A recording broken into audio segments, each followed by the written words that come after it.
Սիրելի հայրենակիցներ, հարգելի գործընկերներ, մենք դեռևս գտնվում ենք ազգային ժողովի առաջին նստաշրջանի փուլում։ Այսինքն նշված փուլը, որտեղ ազգային ժողովի ձևավորումներ իրականացում դեռևս չի ավարտվել։ Հետաքրքիր մի հանգամանք։ Պատկերացրեք ազգային ժողովի ձևավորման իսկ փուլում կառավարությունը ներկայացրեց կառուցվածքի վերաբերյալ իր առաջարկը։ Այդ կառուցվածքը ուղղված է ինչին։ Ենթադրաբար իրենց իսկ կողմից մշակած ծրագրի ապահովմանը, կառավարության ծրագրի։ Բայց ինչ տեղի ունեցավ։ Դուք նկատեցիք վերջին օրերին արդեն կառավարության ծրագիրը քննարկվեց ազգային ժողովում։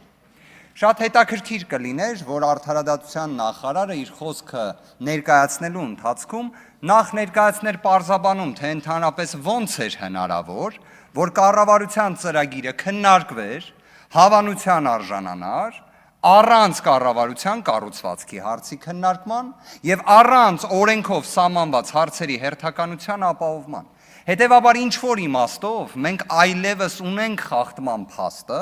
իսկ ինչ վերաբերում է կառավարության կառուցվածքին, դրա քննարկման շրջանակներում էլ արդեն ունենք խախտման հանգամանք։ Ինչպես։ Օրինակ ազգային ժողովի նախագահի տեղակալը պատկերացնում է, որ կառավարության կառուցվածքը ինքնին առնչվում է արդարադատության ոլորտին։ Երբ կառավարության կառուցվածքը արդարադատության ոլորտին եթե վերաբերի, եկեք դատական իշխանությունը որպես առանձին ճյուղ չունենանք։ Այսինքն ես ենթադրում եմ ինչ-որ ձևականության փուլ ենք մտել, իբրև դատարանների անկախության, արդարադատության իրականացման, կարող է վերջին շրջանում օգտագործվող եզրույթի տրամաբանությամբ զիջենք դատական իշխանություն գաղափարը ընդհանրապես։ Մեր կողմից գործընկերը մեր Հարությունը Մնացականյան հստակ ներկայացրեց, որ կարևոր էր օրինակ, որ կառավարության կառուցվածքի քննարկումը ոչ թե լիներ պարզապես անվանումների փոփոխության նախագիծ, այլ իրական կառուցվածքի փոփոխման ուղղված առաջարկների մի ինչ-որ ելակետ, համակցություն, օրինակ գյուղատնտեսության նախարարության նախատեսումը։ Լավ, ինչի համար եք դուք այդքան դիմադրում գյուղատնտեսության նախարարություն ունենալու։ Կամ մյուս հարցը, Սփյուռքի նախարարություն ինչի համար չունենանք։ Օրինակ ինչն է խնդիրը։ Իդեպ ես հիշում եմ պարոն Եղոյանի ելույթը Սփյուռքի վերաբերյալ իր բոլոր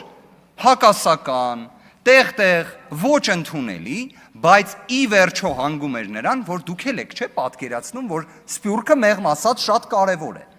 Ինչի համար չունենանք նաև այդ ուղղվածությամբ նախարարություն։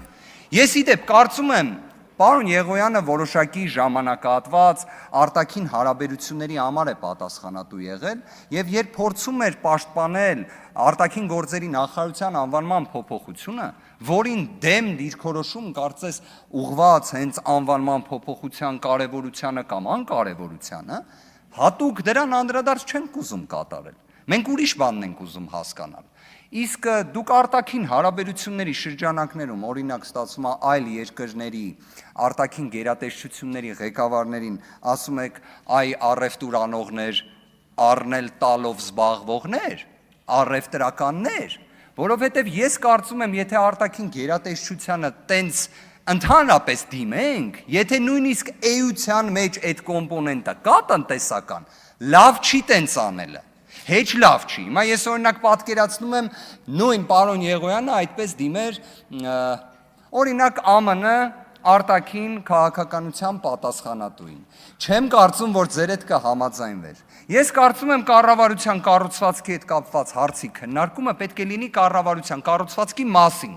Երկրորդը պետք է լինի օրենքով սահմանված կարգի պահպանման տարրական բան է։ Հետևաբար այո, մեր խմբակցության դիրքորոշումն է, որը նաև առաջարկությունով ներկայացնում ենք, որ կառավարության կառուցվածքի մեջ լինի գյուղատնտեսության նախարարություն, լինի Սփյուռքի նախարարություն։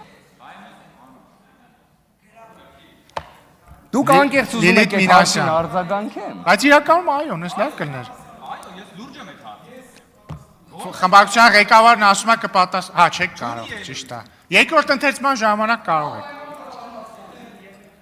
Քվեարկությունից առաջ վարման կարգով կարող եք խոսք վերցնել։